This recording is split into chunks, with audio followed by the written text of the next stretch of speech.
With us now is Republican Congressman Randy Fine from Florida. He's a member of the House Foreign Affairs and Education Committees. Welcome back, Congressman. And former Naval Intelligence Officer Don Bramer. Officer Bramer, good morning. Welcome back to you as well, gentlemen. Morning. Congressman, now that Iran's supreme leader is dead, what happens next for the U.S. when it comes to new leadership in Iran? How involved should the U.S. be, especially considering a power vacuum potentially is being created?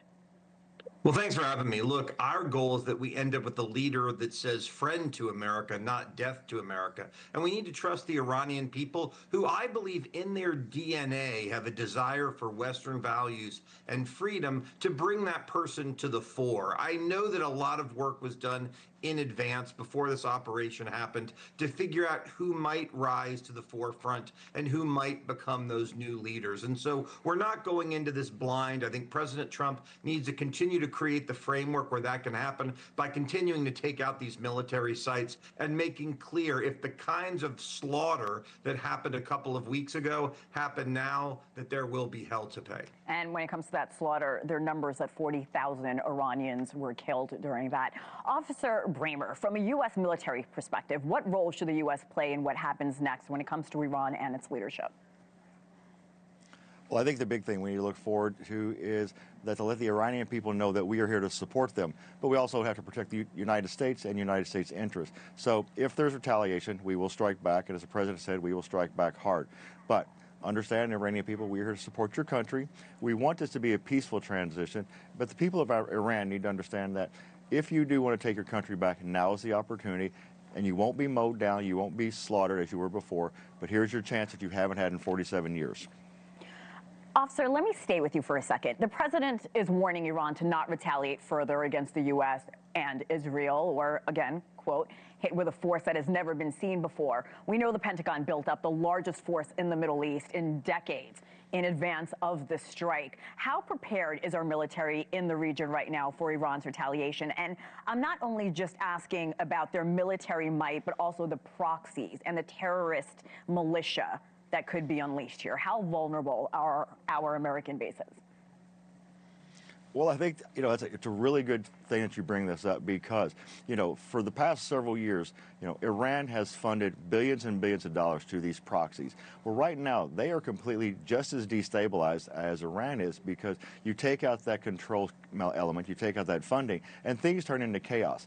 I believe what you saw with, just last month with Absolute Resolve and now Epic Fury, American might is not just about strikes. It is about collaboration. It is about bringing every resource together, and we've done that in the past few months, and we're ready. We're going to continue to do that, and we've shown that we can defend our country, defend our allies, but still carry out these effective strikes.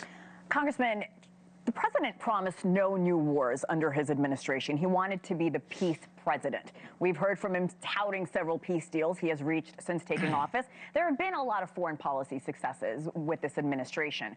We're not officially at war, but how does this square with his America First approach?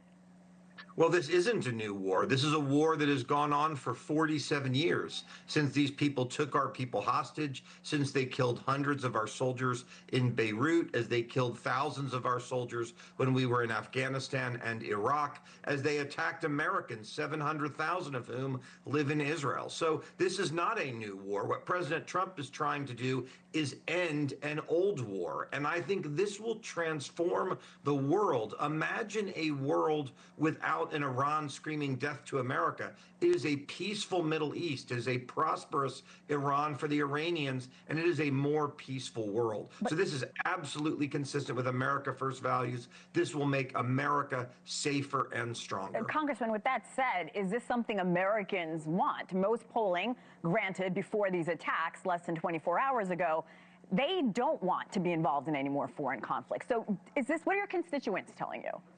Well, I don't want us to be involved in any more foreign conflicts. Why would we want to be? However, the Iranian regime was building a nuclear weapon and intercontinental ballistic missiles that had one goal, which was to reach the United States.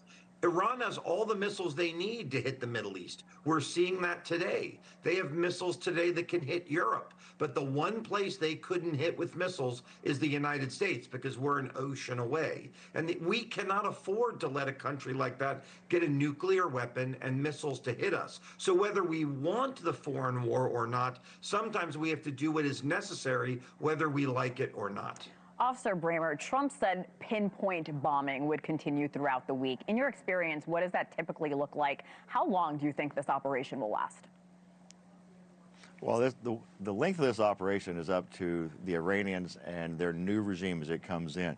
But we've already displayed we can do exact, precise hits, limiting civilian casualties and take out specific military and oil reserves to disrupt the military of Iran, but also its finances. Congressman, before I let you go, I want to pivot a bit. I want to pull up a post on social media that has created some backlash for you. A few lawmakers are asking you to step down over language you used when speaking of Muslims. I'm curious, how does your stance on Muslims impact your foreign policy views of this administration, especially now when it comes to Iran?